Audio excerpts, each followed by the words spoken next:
Hey everybody, it's me, Sven Sharpen here, bringing you day number 159 of Let's Talk About Autism. Before we get started, I'd love you to hit the like and subscribe buttons down below the video. It would help me out tremendously.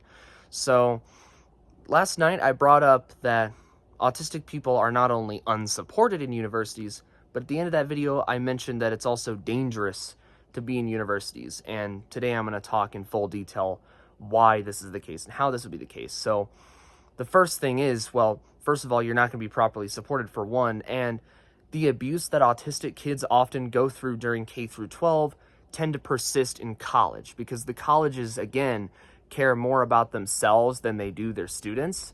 So autistic kids are still going to have a lot of problems in colleges, even as adults, even when it's a lot less legal or ethical to do it to them.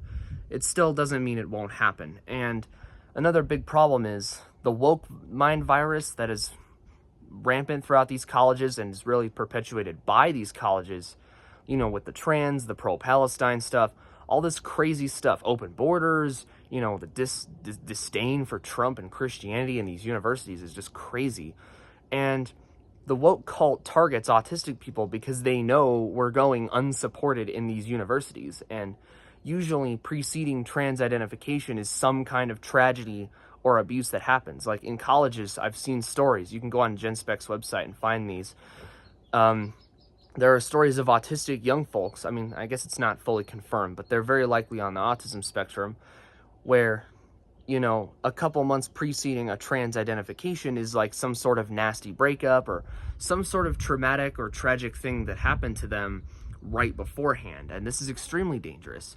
So the woke cult will promise all of the support, the friendship, the community that you've been looking for your whole life, sort of like what they do with the rest of the autistic population. It's the same strategy in universities. They promise this stuff to you, and you end up getting caught up in these woke, liberal, social justice movements that really don't care about the well-being of autistic people at all and only care about bringing us into their cult. And they won't give us what we want until we join them and really even identify with them the same way that they do. And ultimately, after it all, you're just worse off than you were before.